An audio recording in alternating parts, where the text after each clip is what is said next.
Hey, indie filmmakers, I'm Griffin Hammond. I'm Nick Bodmer, and on this week's episode, I'm trying to decide whether to buy a Panasonic Lumix GH5 or the cheaper G85. Plus, your questions about shooting with the full sensor, keeping focus while moving, and if film school is really worth it. Hey, Nick. Mr. Hammond, man about the world, how are you, sir? I'm good. I'm in Singapore right now. Singapore, which is its own country. Yeah, it's a city-state, a sovereign city. It's part of, like, it shares the island with Malaysia. Very cool. How is that going so far?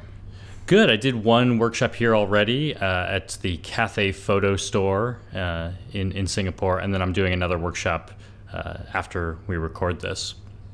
Very good. Oh, yeah, it was this morning there for you, right? Yeah.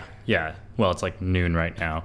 And Gotcha. This is my fourth stop on the tour. I've been in Indonesia, Malaysia, Vietnam, now Singapore, and then I go on to the Philippines and Thailand afterward.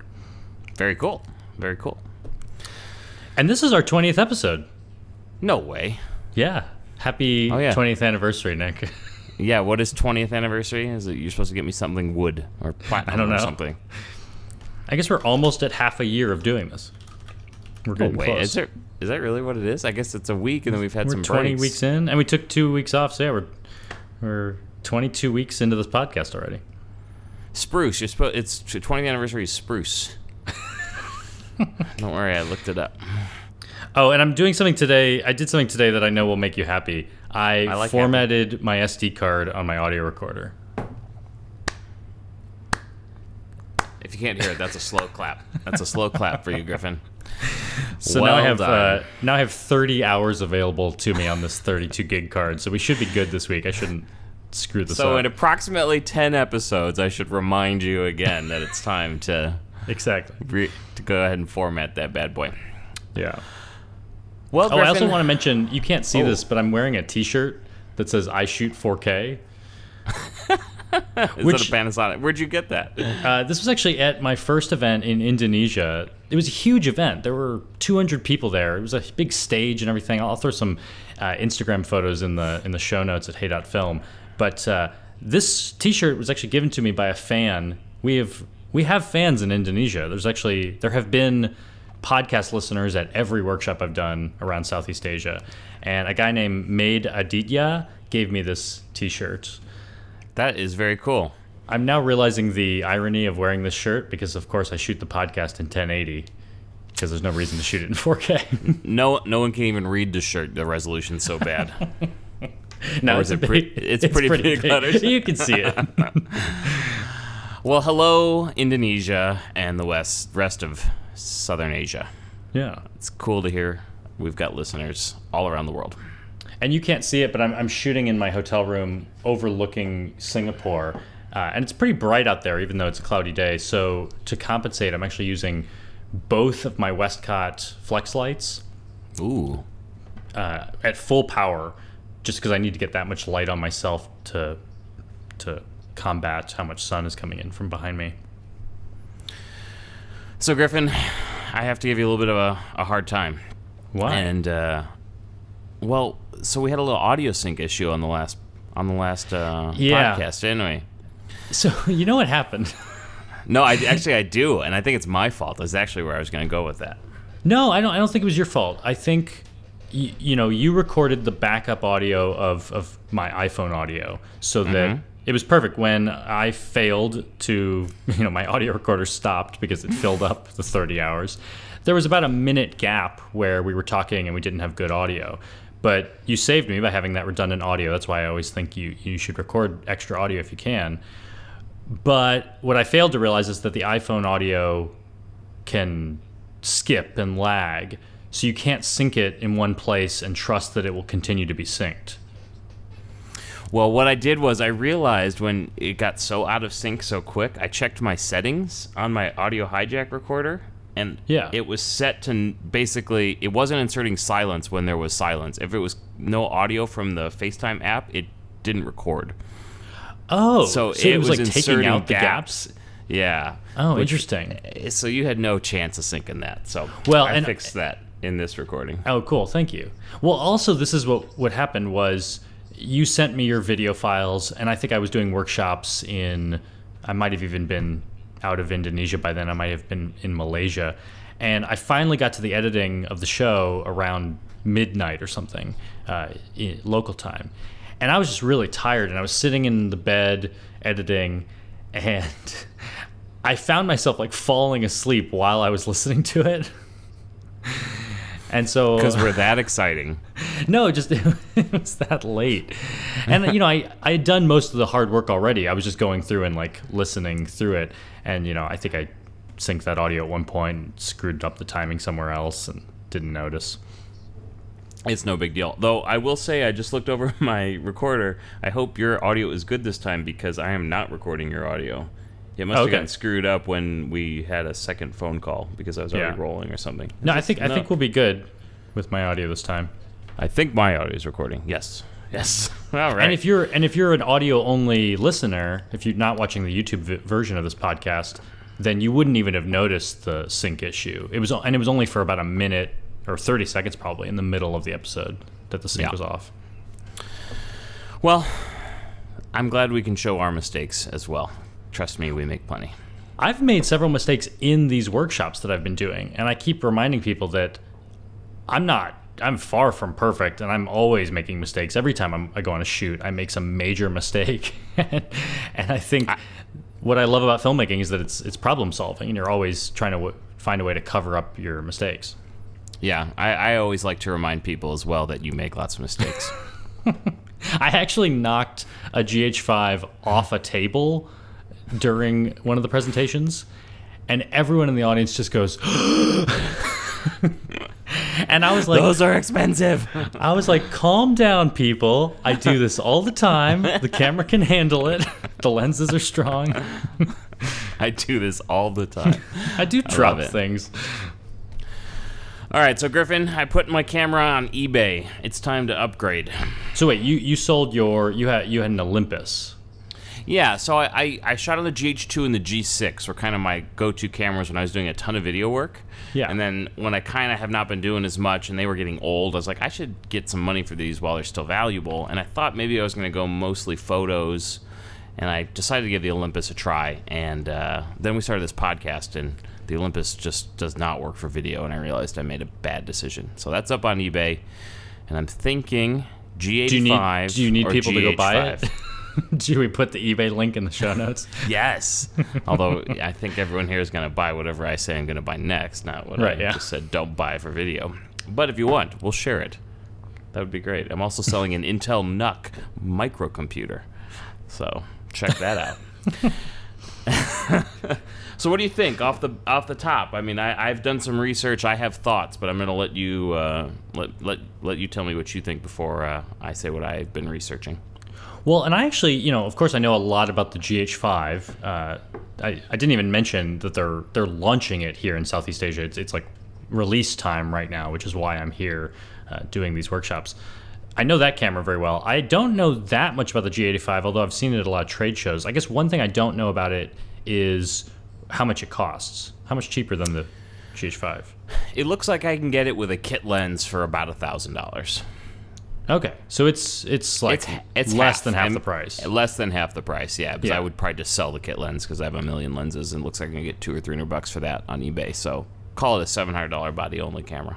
Yeah, and Panasonic makes a bunch of much smaller cameras that also use the Micro Four Thirds, but this is kind of a medium body size. It's not that really small point and shoot format. It's not as big as the GH5, but it's kind of a GH2 size, right? Yeah, exactly. It's in the style of the GH line. You know, it looks like a DSLR and a few less controls, and definitely a little smaller, which actually I think is a plus. But in fact, I don't know if you still have any GH2 batteries, but I think it uses the exact same batteries as the GH2. I think I got rid of them all. I think I sold them. So last night when I was sitting around at dinner with some of the Panasonic folks here, I was asking them about the G85, and they told me that it has in-body image stabilization. In fact, this was a camera that came out before the GH5, so it has some of the features that the GH5 has. It can shoot 4K, but it's not 60p, right? It's only 30? It's only 30p, and it's a crop on 4K. Oh, it's like the GH3 or the GH4 in that it crops a little bit for 4K. That makes sense. Yep.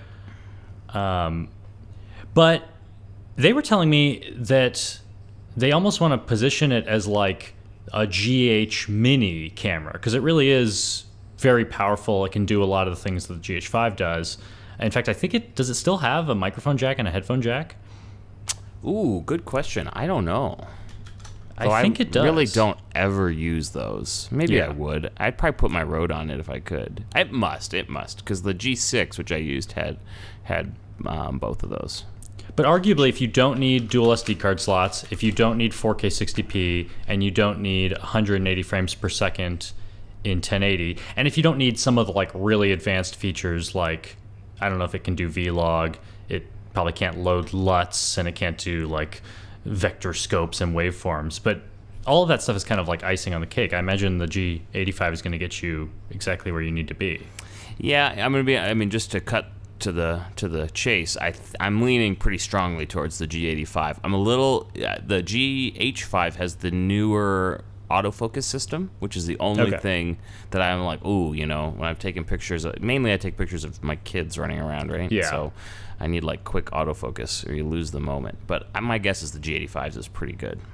Yeah. So if anyone has the G85 out there and wants to leave us a comment, I'd love to hear what you think about it in photo mode. I know what it's going to do in video mode. I think it's fine for video. I'm actually more comparing them as still cameras, just wondering what the difference is. Do you know what the slowest slow motion it can do is? Can it do 60 frames in 1080 or something? I think it's 60 in 1080. Yeah, Let's see, but right maybe here. it can't do the 96. I wonder if it can do the 96. That would be GH4 cool. That would be a handy thing to have as well. But you know, yeah, I'm not sure it's worth $1,000 to go up. And so the challenge though is you pointed out that on several sites it says it's discontinued. Yeah, I was a little confused. I was on B&H just looking, and they only have it with a kit lens, and I don't really want a kit lens because I have a whole array of Micro Four Thirds lenses already, and the kit lens isn't very good. It's like it's a 12 to 60, but it's not the nice Leica one. It's like the cheapy 3.5 to 5.6 or something like that. You know. Yeah. And it's only the body-only version that B&H is showing is discontinued. Well, they don't even show it on the site, so I did like their live chat, and I was like, "Hey, where's the body-only version?" And then they're like, "Oh, here it is," but they sent me the GX85. I was like, "That's not the same camera." Yeah. And then that is it's just. I think the GX85 is one of those even smaller form factors. Yeah, a really cool camera. I even was like, "Ooh, maybe I want something even smaller like that," but it has no articulating screen, and I realized, especially for this podcast where I need to like look at myself, I need a articulating screen. So yeah, we didn't know if the camera was actually discontinued. So I just emailed my friends at Panasonic and said, "Hey, what's the deal with the G85?" And they just said it's a very popular camera, and it's a little bit hard to find right now. Oh, well, that's good. Yeah, I was gonna say it just came out like October last year, so I was like, if there's a new one coming, tell me. But otherwise, I think I'm probably gonna get this one. So where are you gonna find it? Are you gonna have to buy one of the kit ones, or? Yeah, I'll probably just buy one with the kit lens and then just sell the kit lens. Yeah. Yeah. And actually, I don't know if you'd have the money for the new 12 to 60 millimeter, but that lens seems like a perfect like tourism and just like everyday lifestyle lens. Is that one you have? How big is it? Because that's always my problem. I love my prime lenses that are so small on these cameras. Yeah. Is it? Because I got it's comparable in size to my 12 to 35. Yeah. It's similar in size to that. Maybe it's a little tiny bit longer. Okay, that's not bad. Yeah. That's not bad. Because I bought... What did I buy? Let me look it up. I bought a lens when I bought the Olympus, and it was just way too big. I was like, I can't even use this lens on this tiny camera. And do you still have... One of your favorite lenses was that 20 millimeter f1.7? Pancake, yep. Yeah, I you still have that? I love it. Yeah. Yep. That and the 45 millimeter f1.8 are my go-to. Yeah. The lens I bought was a 12 to 40 f2.8 Olympus. Oh, interesting. Yeah. Great lens, has great reviews. It's like a $900 lens, but it was just way too big. So I need to go see the 12 to 60 in real life and see what it's like. Isn't there, the other one, isn't there a 12 to 35 you really like? Yeah, that's the one that it's the one I use all the time. Yeah. But they have a new version 2 of it, right, that does the dual IS?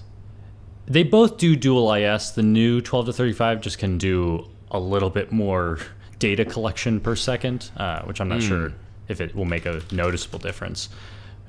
So both lenses are good. But I think that the 12 to 35 can be kind of limiting. 35 is not very close. It suits my style of shooting, but I think for most people, the 12 to 60, even though you're going to lose a little bit of light performance on the zoomed in end because it's an f2.8 to 4 lens, I think it's just going to be more versatile for most people. Oh, they're the same price too. The 12 to 60 and the 12 to 35? Yeah, they're both $1,000. Yeah. Yeah, I think for most people, 12 to 60 probably makes sense. Yeah. But I might just stick with my primes and just call it a day. I like running around with just like one lens on and just forces you. Zoom with your feet. Zoom with your feet. So that's what I will probably do. So look for that. Although I've got this GH3 you gave me. If I got a G85, then I'm just gonna have to give this one back to you. That's no fun. Yeah, I may send you an invoice for that GH3. Why don't you throw it on eBay? I'll ship it for you. Okay. Should we answer some questions? Yeah. First, let me just talk about where I'll be over the next few days. On June 1st, I'll be in Manila, Philippines. That's actually going to be, it's a sold-out event. It's going to be 200 people there. I think a little bit more than 200 people. And actually, by the time this podcast airs, I might already be doing that. That's on Thursday in Manila. And then June 2nd, I'll be in Bangkok doing my final workshop in Southeast Asia. And then I'm flying back to Los Angeles, where I'm going to participate in the Dances with Films Film Festival on June 5th. So if you're in LA on June 5th, Monday night, I'm going to be screening Hand Cut as part of the shorts program. Cool. And then a week later, June 16th through 18th, I'll be in Almaty, Kazakhstan for the Go Viral Festival. So you can find all of these things at griffinhammond.com/events if you're interested in attending. Sounds like fun. So our first question today comes from Sarah, who I actually met at my workshop in Indonesia. And she had 2 questions for me. One was about time lapses, and she's wondering how many photos I take in 1 minute. And that's easy. I usually am shooting 1 photo per second, so it's usually 60 photos a minute. So usually I'll shoot like 10 minutes of photos, 600 photos. And then she's also wondering if she only has 2 batteries for her camera. She says she has limited tools, and she doesn't have an extra light to shoot with in the dark. What do you do? And I think, one, with lighting, you don't always need to bring it. I'm often just looking for the best light in every environment that I'm shooting in, so I'll just take my interview subjects to a window to shoot an interview. And to conserve battery life, I'm often turning the economy mode on my camera to its strictest setting and just let the camera shut itself off every minute that I'm not shooting. And I actually find with the GH5 and the GH cameras, it wakes up really quickly, so I don't mind letting it fall asleep, and then I can just push the shutter button real quick and it'll wake up. And that saves battery life. You know, that question made me wonder, does the G85 have an intervalometer? Because that would be handy to have. That's a good question. And I looked it up while you were talking, and the answer is yes. So. Yeah. Woohoo. That's the kind of feature I would assume that they would put on most of their cameras. See, I don't think I've ever had a camera that's had it before, so. Yeah, that'll be fun. You'll enjoy that. Yeah, exactly. We got an email from Warren, and he is wondering if the GH5 sensor size is the same as the GH4. It is the same sensor size, but it's actually shooting more pixels now. It's a 5100 or I think 5184 pixels across, and I think it's 3888 pixels vertically, so it's a 20 megapixel sensor. But the rest of his question was, does that change how he does time lapses? And if he's shooting in 4:3 versus 16:9. If you were shooting 4:3, we talked about this a little bit, didn't we? That you either have to crop or sometimes you do some weird squishing to make things look right. Well, if you're shooting in 4:3 photos and you're already shooting in 4:3 photos on the GH4, the workflow in Final Cut will be exactly the same.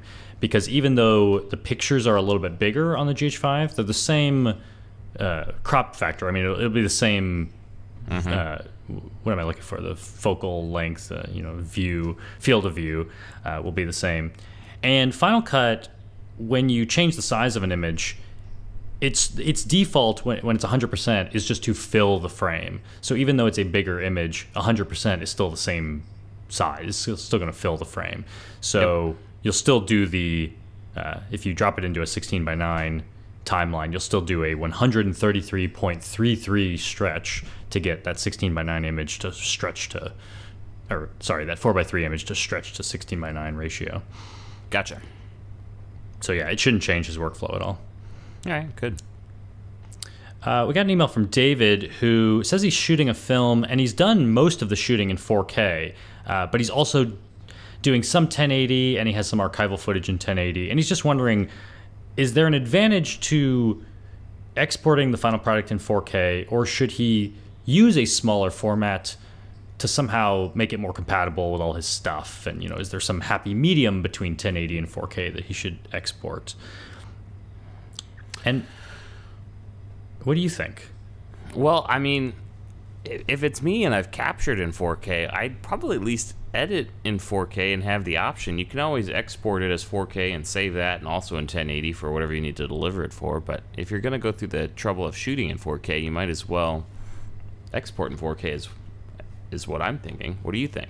Exactly. I think unless you know that the only thing your film is going to do is go play on 1080 television and you're really concerned about the rendering times or something. Yeah, if you have all this 4K content, you can always up-res the 1080 stuff and it won't look as crisp as the 4K stuff when you're watching it on a 4K TV, but it's going to look as good as it was shot. And then in the future, if you decide to put it on a 4K projector or something in a movie theater, you at least have that best resolution. So yeah, I wouldn't lose resolution. You can always create a 1080 version for those outlets. Yep, totally agree. We got an email from, we both think we have an email. Go ahead. You read the email. All right, I'll read the email. Willie would like to know, how do you keep focus when you move around? Like what you were talking about when you were at the White House Correspondents' Dinner and walking around handheld. He's thinking maybe you crank your ISO so you can raise your aperture a bit and get a bigger depth of field. I actually don't do that. I think many of the times that I'm shooting, I do want my aperture pretty wide open because I like the look of shallow depth of field, but also I'm often shooting in low light, natural light situations. What I was gonna say. Yeah. So, and I don't want to introduce a bunch of noise either. So what I do is I use the push to autofocus. I have the continuous autofocus turned off, but I can, unless it's like really dark, the autofocus is pretty reliable in terms of I can just point it at what I need to focus on and push it real quick. Even while I'm rolling, I can refocus. And I know as an editor that I don't need every second of a shot to be perfect. So if in the middle of a shot I decide to reframe it and refocus it, that's fine because I'm going to cut out that part and use it as two different shots. How often do you accidentally stop recording when you push to focus? Almost never. I'm used to this camera enough that I can halfway push the shutter without pushing it all the way. I wonder if there's a way to disable that so that or maybe you can reassign push to focus to another button or something, because that's always a concern I have, is that I have done it before where I've accidentally stopped recording, and like when you're shooting a wedding, that's a bad. I haven't tried using it on the GH5, but there's the new back button focus joystick, and it also has like a push in, like it operates as a button as well as a joystick. And I kind of wonder if it also can focus back there by pushing it or something. I don't know. And I've also, when I'm running around shooting a wedding, I've gotten halfway decent at manually focusing and just kind of eyeballing it and pulling he brings focus as I go. He brings up a point that affects weddings. He talks about how would you do the focus for a glide cam. And you can't really do a manual rack focus while you're on a glide cam because as soon as you touch the camera, you're going to mess up the glide. So a lot of times I would just point the camera at the ground, focus on the ground in front of me. Maybe that's 3 or 4 feet away, depending on how low I'm holding it. And I just know that now everything that's 3 to 4 feet away is going to be in focus. So I'll just follow the bride at that distance, or, Yep. I can always set the focus on a distance and then shoot that way. I will say sometimes when I glide cam, though, I will take the aperture, you know, a little higher than I would otherwise, just to give me a little more wiggle room. Yeah, that's a good idea. If I'm shooting my f1.7 pancake lens, I might shoot at f3 or something and just have a bit more depth of field. Yeah. Although I kind of like that look of shallow depth of field on a glide cam where, especially when you're shooting in 60 frames or something and you slow it down, where something slowly comes into focus as you approach it. Yeah, exactly. Yeah, that is cool. He also had another question about how do I pick lenses. I've been talking about this stuff a lot at the workshops. I actually show all the different lenses I use. But he's talking about the difference between my 12mm prime and my 12 to 35mm zoom and why I would use one or the other. Mostly I just use the 12 to 35 when I need the versatility of a zoom lens, when I need to get a lot of different shots on one lens. But it's f2.8, so it's actually... Nick, do you know how much less light f2.8 is versus f1.4? Like 8 times or something like that? Close. It's 4 times less. Damn. I don't know that. Maybe you can teach me the math. How does that work? So all you have to remember is the number 1 and the number 1.4. Can you remember that? Yes. Okay. Now you know the entire f-stop scale, because all you have to do is double 1 and you get 2. So now we know it's 1, 1.4, 2, then double 1.4 and you get 2.8. So now it's 2, 2.8, 4, 5.6, 8, 11. Do you see how it works?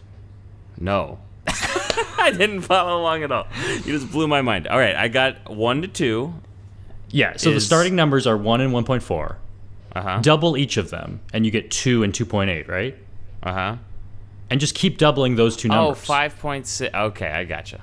Yeah. And each of those is a doubling. Every each step of is those a doubling of light. is half as much light, yeah. So to go from f1.4 to 2 would be half as much light, and then to go from f2 to f2.8 is half as much light again. So the difference between a 12mm prime that's f1.4 and a zoom lens that's f2.8 is a 4x reduction in light performance. God, you're good. So that's really, mostly that's the biggest concern, is if I need that low light performance, I'm bringing out the prime, and if I don't need it, and if I don't need as much shallow depth of field, then it's nice to have that versatility of the zoom lens. Yep, makes sense. Our final email today comes from Sepida, who is in film school right now, but he feels like he's not getting the training he really needs for this industry from his teachers. And he actually finds that YouTube and Google are doing most of his training. And I mean, I've experienced that too. I think I've learned probably most of what I use in my career now from YouTube tutorials. But he's just wondering, is film school... But you're not learning those French words. You need to describe mise en scène. Yeah, right? I did learn mise en scène in film school. So that's important. I probably do take for granted how much I learned in my 1 to 2 years in film school before I failed out. But I think, to his point, is film school necessary? No, because I did do some of it. I didn't follow through with it, and then I finished my degree in a normal university with a regular communication degree. And I've found that I think anything you're passionate about, you can learn that on your own and find like-minded people, regardless what major you're in. I mean, Nick, you were a theater major, and you're not doing that right now. Nope. Well, do you think, though, and this is speaking as someone who's never been to film school, is film school more about the art and less about the mechanics? No, I think it's, hopefully... I think it would be pretty balanced. I feel like it was a balanced approach at NYU. We learned how to physically cut film, and we did a lot of technical things, but we also spent a lot of time watching films and talking about films. I remember I had a professor at NYU who, I think our second week of coming back to class, he asked everyone what movies they saw that week, and I think no one saw anything. And he was like, "What are you doing? You're film majors. You should be going and watching movies all the time. We need to be consuming this stuff and talking about it and thinking about it." Makes sense. But he's wondering, Sepida is wondering if he should bother finishing his degree in the next 2 years, or if he should give up and just make a lot of films, if he should be spending this time differently. That's a tough question. Yeah. And while I don't think film school is necessary for learning the craft of film, you can be in any program, or you don't even necessarily have to go to college to do that, I do think that a degree can be valuable. I mean, surely we each got our first jobs out of college because we had a degree. Yep. I'm not even sure they cared what degree we had, but just having a college degree, at least in the U.S., helps you kind of jump that economic barrier. Yep, I agree. I'd say if you've already got 2 years in, I'd keep chugging along if it's me, but... Yeah. In fact, when I was like in the process of failing out of school, I think before NYU told me not to come back, I was kind of wondering if I should go back because I was doing so poorly. And a lot of my friends were saying, you just got to stick it out. You know, you got 2 more years. If you can, just put in the work, you'll at least have a degree at the end of it. Yep. So Sepida also had some other questions about how do you start without money? I guess after you graduate, how do you get started in this career? And then promoting your work. And he's also wondering, because he said that he knows that you and I did some free wedding videos at the beginning, but how did you even find people to give free videos? I actually don't think we did a free video. No, but it was basically free. Yeah, I think our first wedding was like $200. Yeah, and we split it. Yeah. But that was teachers, right? So we were in high school, and we were the video nerds, and yeah, we just had young teachers getting married, and they were like, hey, come take a video. And we're like, yes, we're getting paid. It's the best. Yeah. Well, yeah, so I mean, it helps, obviously, to find some paid work, even if it's not that much. It'll lead to more paid work, and that makes it a little bit easier to spend money. I guess you can't get started with no money in this industry. We did have to split the cost of a GH1, which I think cost $750 in 2010.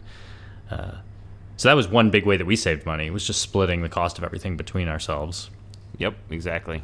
I mean, you find friends who have gear already and use what you can for free. Yeah, and rent if you have to. If you know someone getting married and they're not going to pay for a videographer, maybe say, hey, if you just cover the cost of renting a camera and a lens, I'll come shoot your wedding for you. Why not? Yeah. And I feel conflicted about doing really cheap work, but I guess, when you are at the very beginning and maybe you're concerned about offending them, like you give them a product and they just hate it and they're mad at you because they spent money on it, there is a value to you testing out your skills on someone, probably a friend's wedding, not a stranger. Exactly. Although I would think 2 years into film school, you could probably get some cash for your efforts. Yeah. Although his point is good. Plenty of people could go to film school for 2 years and understand a lot of the techniques and art, but not have a lot of practical experience. You may not even know how to use a particular camera. So you need to pair that practical real-life experience with what you're learning in school. Yep, makes sense. We did it. We answered every question. Yes. The podcast we could just cancel the podcast now. There's like no more. A well-oiled machine. Actually, I think we'll get more questions next week. You think? I don't know. Keep coming. What if we run out? Well, you all listening can save the podcast by continuing to send us your questions, although that's never been a problem. In fact, there's plenty of questions we don't get to, so I apologize to the people that we don't answer your questions. It means Griffin doesn't like you. It's not me, because Griffin does all the work, so can't blame me. Gotta blame Griffin. Actually, if you want to send a question, if you want to send a question directly to Nick, well, one, you can comment on YouTube, but also you can email Nick at Hey.film if you have a Nick-specific question or G85 comment. I would love to hear if anyone has a good reason why I should go with the GH5 over the G85. What am I missing? What am I not noticing? Well, as the global brand ambassador for the Lumix GH5, I will tell you that it's a great camera, and you should buy that one, Nick. Yeah. All right, sounds good. No, it's hard to argue with that price point on the G85 if you don't need every feature the GH5 has. Yep. Well, friends, it's been a pleasure, but now our time has come to an end. Yep. Thanks for listening, everyone, and we'll see you next week. Bye-bye.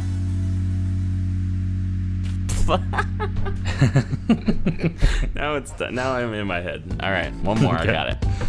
Okay.